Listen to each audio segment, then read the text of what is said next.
Karag, welcome back to my vlog. Isang magandang hapon sa inyong lahat mula dito sa Lasak City. At ito na nga mga Karag, ang mga latest na mga pa-eksena galore na pinag-uusapan at trending na pinag-chichismisan ng mga active na mga chismosa at mga chismosa sa social media mga Karag sa press presentation ng Miss Universe Philippines 2025.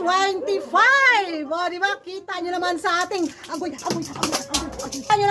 menopausal fashion distraction look mga Karag distraction kay pahikaw ni Kuragan nahagbon jug bugat na jud kay nako arios yun pregaba lang yun no pero kaya mo yan Kuragan para sa pangkabuhayan showcase para sa ekonomiya itodo mo na yan dai bigaon kay ko sa akong pamenopausal pa outfit fashion look distraction for today's chismisan mga Karag hay tinalo ko yung gaon ni Ariela ba? Di ba? Namurag nagbuyot bitaw siya something.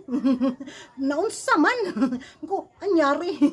Very unique man kayo yung fashion style sa press presentation ng Miss Universe Philippines 2025 at shakit galore ang mga chismosa at mga chismosa sa social media ng i-reveal bitaw ng MUPH organization na bagong national director na ngayon si Ariela Arrieda si 2013 sa MUPH 2025. Pa-intriga ng mga chismosa at mga chismosa bakit na lang daw hindi si Mama J yung naging national director total siya naman daw yung namamahala bitaw sa MUPH organization pa sa mahagbong na Aquarius. Bakit kailangan pa daw kumuha ng pa-cover galore ng mga ibang nilalang bitaw gayong wala. Very obvious naman daw na si Mama J talaga ang may final say sa MUPH organization. Yun yung mga chikahan nila doon mga Karag. So yung nangyari daw kay Shamsi Supsup na parang lang bitaw siya. Uy, yung pangharapan lang ba?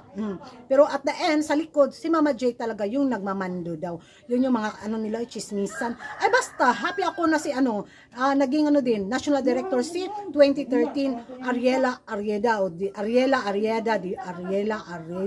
Di ba? Nagkayuring na si Kuragan. Kaya na-shock din siya. Kaya mas nakapag-prepare pa siya sa kanyang dress kaya sa kanyang speech sa araw na to.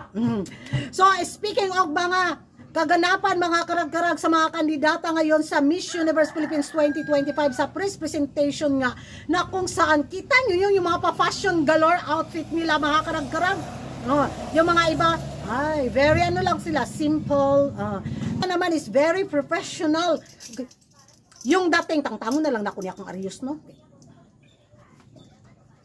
So yung iba naman ng mga Karag lang simple lang talaga sila. Grabe mo buktong baksidor si Kuragan. So yun na excite ako sa kanilang mga pa-eksena galore sa taon na to mga Karag kasi nga very kalmado ang press presentation sa MUPH 2025 sa mga kandidata bitaw like Atisa Manalo, Quezon Province, Eliana Iduana, Sinaloan, Laguna, Teresita Sin Marquez, Muntinlupa. Para bang wala mo yung mga energy?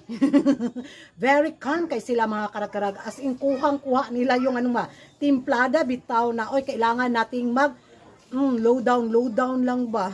Wag yung very high energetic yung spirito bitaw nila. Sa taon na to parang naka-assignment sila mga Karag. Di ba? Sana magtuloy-tuloy bitaw pero pagdating sa performance doon na sila magpa-high ng energy.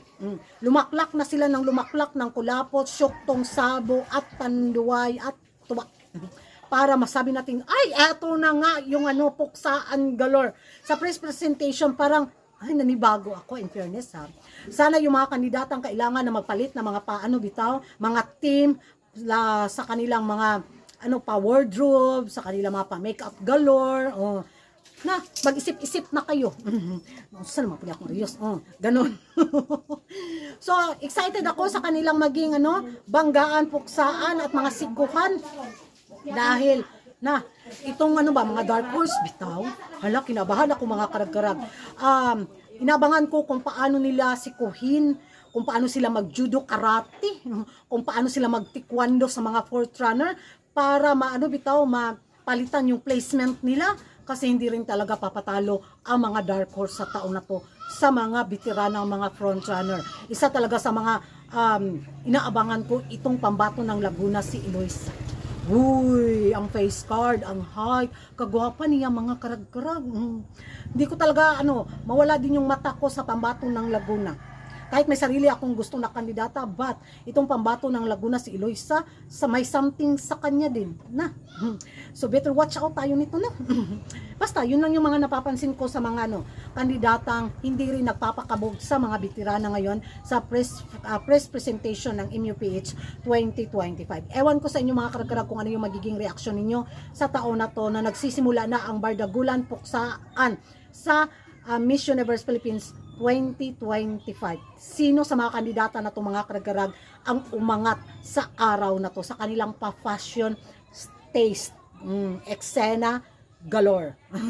Mag-ingay tayo sa comment section at kung hindi ka pa nakapag-subscribe sa YouTube channel ko, don't forget to like and subscribe Kuragan Karag para updated kayo sa mga latest, mga late na mga paiskandalo, intriga, kontrobersiya at mga ganap sa mundo ng beauty pageant, and bye-bye.